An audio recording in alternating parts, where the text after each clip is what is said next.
Daily Detroit is brought to you by the community. Support our work at patreon.com/dailydetroit. Hello and welcome to your Daily Detroit. This is your show for Thursday, January 16th, 2025. I am J.R. Stays, and joining me at the table at beautiful Tech Town in Detroit, Michigan, is none other than the Prince of Brightmoor himself, Norris Howard. How are you? We are back one more time in the frozen tundra of Southeast Michigan. But you know what? It's all good. You know what? I'm low-key happy that winter feels like winter again. Yeah, it's a little chilly. It's beyond but a it's little supposed chilly. to be in January. That's right. You're supposed to freeze your nuts off in It's January. the auto show. You're supposed to freeze. Walk into the auto show. That's tradition. Well, it's good to see you. Let's just get into some stories and things that we want to talk about because it's busy. But we'll start with where we've been and specifically where you've been, because you've been to a place I've seen a lot of stuff on Instagram about. I haven't made it over yet. Let's talk about it. Yeah, so I took the time to go and check out Vesper, a new wine bar over there in Core City, right there on Grand River. And what is that across your Warren? Grand River and Warren. Inside of a former bank, so it's got all the usual Art Deco fixings that you can expect out of an old bank in Detroit. You know, it's interesting. It's also billing itself as a book bar as well, but when I went, the only thing they had was cookbooks at the time. I don't know if that was like a themed decision or not. I asked and they just said that's all we got is cookbooks. So I don't know if it was a deliberate thing, but it was pretty chill. It was, you know, decent vibes. I think the parking situation is a little weird. Usually I park across the street on the other side of Warren, the south side of Warren. But other than that, I think it was some pretty decent vibes. Wine was delicious. It was phenomenal. I don't know what kind of crowd is there. It was a very mixed crowd. Which was interesting. Isn't that a good thing, though? I think it's a good thing, but I hope that they can maintain because the space is beautiful. I got to go check it out. I want to talk about a place I've been before, but I can't go to for a few months. Okay. In case people have not heard, there was a fire at the Checker Bar. That's right. I believe it was some sort of electrical fire. There was a post on Instagram from them saying there was something outside the building that was inside the building. I didn't quite get it. I looked at some different news reports. I did a recap on our Daily Detroit newsletter. Basically, fire in the basement. Smoke got upstairs to the first floor. The tin ceilings helped protect against getting that heat even farther up. It's going to be a few months, they say, at least, to get this thing going. Initially, reports were worse. I'm glad to hear only a few months. But if you've been around Detroit for a minute, you know the Checker Bar. And I just wanted to give them a little bit of care that this news story came out that, you know, they've got a GoFundMe for their employees, which I'll send a link to. They'll be doing a Checker Bar style party over at the Whiskey Parlor for the Lions game. Mm-hmm. So they'll still be doing something, which is good. It's just that space has been around forever. That whole corner is kind of burned in my mind. You got Checker Bar for a long time, Greenwich time. Mm-hmm. I had the weirdest, cheapest Long Island I've ever had at Greenwich time. And I remember back in the day, there used to be the Keep next door. That whole block is just kind of interesting to me. I feel like that Checker Bar space is cool. It can be so many things. Maybe this rebuild gives an opportunity to take the old and then like kick it up a notch. Yeah. But then you got that building next door. Like, I feel like that could be a really cool wedge block. But the thing is it's such prime real estate, man. Like, that's the thing. Like, it is in the middle of everything, not touching it for whoever owns the majority of that block. I get it, man. Like, that's one of those things where it's like, it's going to be tough to do anything else there. But I have seen, because it is down the street from where I live, I have seen a few developers and speculators looking specifically at that eastern edge where there's that part of it that no one's using right now. Yeah. And potentially looking at it to do something with it. I was trying to ear hustle a little bit. Ear hustle, I like that. And see what was going on, but they were very mum's the word. We'll see, but you know, much word to Checker Bar. I was just in there because they have a arcade stand of Street Fighter 3 Third Strike, and you could plug in your personal pad or arcade stick into it. And so I go there when I need my arcade fix. So please, Checker Bar, everybody donate to the GoFundMe, get Checker Bar back up and running so Norris can go back to the arcade. It would be amazing, that triangle building next to it. The name escapes me, but it's often in photos and social media. Just, I don't know if the math works, but like apartments in there, wouldn't that be so cool? Yeah, I mean, you could do a couple lofts. I but know, for like, it's me- not huge. It's like, I know. Yeah, but for me, you know what I'm saying? I think actually like that should just be like a little bar row. Like just go full hog, make a bar row, 2-floor bars all the way across, and almost make it like a little party block. Why not? That makes me think of Beale Street in Memphis. Exactly. Where a lot of the bars are 2 stories. Me and engineer Randy went down an absinthe rabbit hole in There you go. downtown Memphis. That's, another story for another time. I had a lot of fun in Memphis for sure. We have a new entrant to the mayoral race, Yes, we do. Santil Jenkins. That's right. Yeah, she has announced this week that she is formally running for mayor, which also puts her up against another one of, I would say, Detroit's political luminaries. Mary Sheffield is one of the few who have formally announced their bid to run for the mayoral office. Chantil talked a lot about neighborhood safety in her announcement.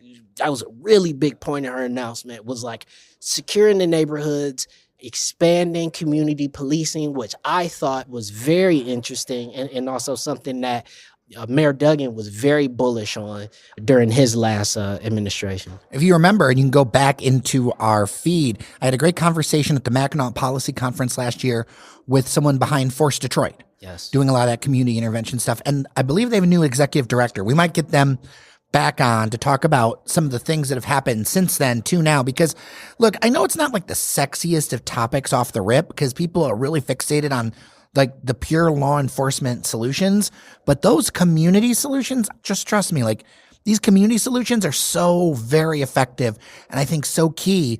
Like you just throwing cops, yes, you need a certain amount of cops, but throwing only cops at the problem doesn't fix it. It's clear that, strong communities and strong community groups have yielded results in the city of Detroit. And we've seen that with the violent crime rate dropping, the murder rate dropping, burglary, larceny. I mean, pretty much any violent crime in the city of Detroit has been dropping. And I think a lot of that is attributed to the community policing efforts. Now, if you're new to the city, Santil's been around a minute because she was formerly the city council president. Yes. And then I believe left to go head up Thaw, the Heat and Warm Fund.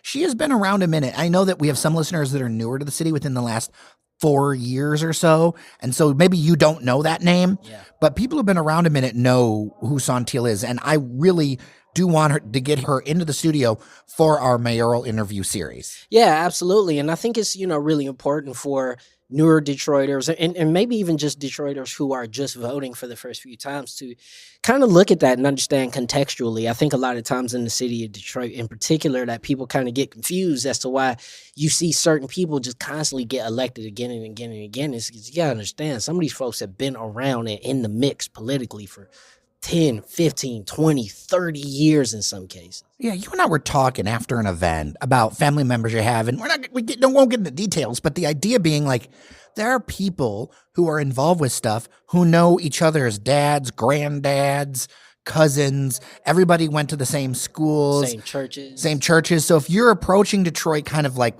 coming in, even within the last 10 years, you might not have the context of like, oh, well, why does this person come up this way? Or why did they come that way? And you kind of need to like take a minute and listen and absorb that context and then figure out. I always say Detroit is the biggest small town in the world or the smallest big city in the world, because the thing is that people are very connected in this town. Very, very, 2 or 3 people removed from, major luminaries in the city. That it's incredibly close knit. So understanding that. And I think for candidates like Chantil and for Mary Sheffield, that is a huge advantage for them beyond, somebody who may be a neophyte or coming in from potentially another area. Yeah. Now, on Wednesday, Governor Gretchen Whitmer made a speech at the Detroit Auto Show. Usually, the rollout of the economic agenda is saved for the state of the state. This time, it happened at the auto show. And I think that was very intentional on her part because she is really trying to make things bipartisan. In a big way, and was focusing on renewed money for roads because all the road work you're seeing was actually funded by a bond, not an increased tax, and that bond is running out. So you got to figure out how you're going to fund these road improvements, and a lot of Michiganders tie roads directly to, it's like the gas prices or the price of eggs. They tie roads to how well the government's doing, more so than anything else. and then talked about economic development tools, because the auto industry is in a huge state of change right now. There are a lot of barbarians at the gates, if you will, whether it's down south and plants and facilities moving there, or the specter of Chinese automakers, which is something that she brought up because according to her, and I need to talk to some experts on this, but according to her, the Chinese automakers have made very large inroads in Europe, although there is very much a protectionist look with the upcoming administration. Those Chinese automakers are offering a product that is really trying to get into these doors one way or another. And there's a lot of concern because, as she outlined, 1 in 5 jobs in Michigan are tied to the auto industry. And on average, those jobs pay $70,000 plus a year, which is more than the median income. Like, I know that there's a lot of frustration in some corners that automotive gets so much attention, but automotive is what currently pays the bills. It's still the lifeblood. It's still the lifeblood of the state. It's still the lifeblood of the region. And, it's one of those things where we have to be very, very, very careful and very, very, very mindful of not just when we report about the auto industry, but when we kind of talk about the auto industry in a macro, right? Because I know for us, we're here in Detroit, it's easy for us to kind of talk about specifics. But in the macro, the quote unquote Chinese question looms very heavily over the entire industry, Jer. And that's the thing that I think with this speech she was trying to illustrate, is that when you have so much tied into this industry, when you have so many jobs that could be affected, and then when you have a market that is clearly saying that your product we may not want, that's a huge concern. I mean, just look at the state of this year's auto show. And I'm not trying to slander or denigrate or put down anyone who worked on it or any of the particular automakers, but we got to be honest and say that this is not your father's auto show. We were very clear about that when we had Eric Tritko on talking about the auto show. You and I, if you follow us on Instagram, saw that we were at a pre-event and we showed up live on Instagram, and some of the feedback that I've already gotten from that episode has been people really want the fancy cars. They want the cars they wouldn't normally see. They want something more than like a dealer show. It'll be interesting to see the numbers outside of it. I know that it's more of an experiential thing. I will also add in this speech 2 things. One, she gave direct credit to an idea by Governor Rick Snyder, and having been here when Governor Rick Snyder and having talked to Governor Rick Snyder in the past, this speech that Whitmer gave could have been a Rick Snyder speech. Yeah.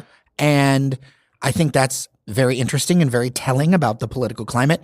I will say also, specifically for our listeners, she did mention transit as a priority, that it's important to connect all these things together. So that did get a sentence, which is more than usual. More than usual. So it's on the radar. That's specifically for our listeners that I know are very passionate about. Well, yeah, definitely. And I think it's going to be super important moving forward because let's keep it honest, 100%. China will find a way into this market, period. They have found a way into the market in every other way before. China will find a way. I don't know how, but they will find a way. I mean, I think I have ideas. And I think we don't know how for sure, but I mean, I'm going to be honest with you. Listen, and this is I don't want to say a hot take. This is pure speculation. This is just how I view things. And obviously there would be mechanisms in the government that could make or not make this happen. But, I look at a manufacturer like Stellantis. I look at the situation there. I look at the leadership. They seem to be quite hands-off. They don't necessarily want to do too much rocking the boat with that brand. And if I'm BYD, I mean, buy Dodge. Buy Jeep. Buy a brand that is continuing to perform even when the greater umbrella badge isn't. And it's worth paying a high premium. Absolutely. That you're going to have to pay for it because of the position that you're in. But Stellantis isn't in a great shot. I've gotten so many great emails from listeners after talking about Stellantis on our newsletter. Mm-hmm. And it is clear that there is not a clear direction for these brands. Yeah. And the shareholder value thing to do would be to sell it and get the most value out of it that you could. And who's going to be the highest bidder on that? China. Yeah. It's going to be China. So you get something like that and you'd be able to slot right in. I mean, with BYD and the SUVs that they make, you would be able to slot in The factories are already there. You wouldn't have to build anything. It's ready made. You come in, you wouldn't have to make a plant. You wouldn't have to hire a new workforce. You wouldn't have to do so many things. It would be right there for you. And I think that is only made by the unfortunate leadership situation with Stellantis. And price trumps all in so many ways. Flat out. And flat out. And they would pay it. Yeah, they would pay it. And price trumps all also for consumers. Mm-hmm. Because if you tell me I could get a Ford Explorer for $25,000, that basically does all the stuff a Ford Explorer does, right? For a fraction of the price. 25 is like half the price of a fully kitted out Ford Explorer. So you tell me that. I know it's only going to run for 2 years. I only want it for 2 years. Here you go. Or especially on a lease deal? Yeah, flat out. I'm not keeping this car forever. I'm keeping this car till my kids are off to college at max. It opens up more of those doors for subscriptions, which is what a lot of automakers are betting on subscriptions in the future. Although I could see a subscription for the car itself. I am still very skeptical about things like, pay an extra $10 a month or $50 a month and get heated seats. I don't like that. Yeah, that's whack. If it's built into the car, you better give me my full functionality. That's stupid. But it's on the way. And somebody's going to try it, and we'll see what it does. But to Whitmer's speech, of what we were originally talking about, I think it just shows what is happening right now in Lansing, and that she's got to answer for that party. I mean, they control the House right now, and the GOP is going to make a lot of noise. And right now, she has to make sure that the ducks are in a row, the house is in order, because when everything is ready to roll, you still got that guy in Washington who is going to be putting his thumb on the scale as much as he can, especially in Michigan. And I can't help but sense this just huge disconnect between what I'll see on social media versus what voters do. Because Whitmer is a very smart politician. She's very seasoned. If she saw that she had the juice to not be that moderate, you know what I mean? It was all, we're going to work across the aisle wherever we can, shouting out Republicans' names. All of that kind of stuff was the kind of thing that you did not see in the rhetoric as much with Democrats before. But now it's almost like, this is where people actually want us to be. It's very different from the Gretchen Whitmer we saw during her election against Tudor Dixon, the 2022 election, where she very much so stood on a progressive platform that won her the election. You know, a woman's right to choose, so many other ballot initiatives that were coming out that same year. And she rode the wave on that. And she was very much so standing on that progressive platform. So it is interesting to hear her taught this way, but also the political climate nationwide has been revealed as a country that has moved right. Would love your thoughts. dailydetroit@gmail.com. You think we're right? You think we're wrong? If you have ideas of what you want us to talk about, hit us up, dailydetroit@gmail.com. And don't forget to sign up for our newsletter over on dailydetroit.com. We're doing more and more with that. With that, I'm Jer Stays. And I'm Norris Howard. Thank you so much for listening. Remember that you are somebody, and we'll see you around Detroit.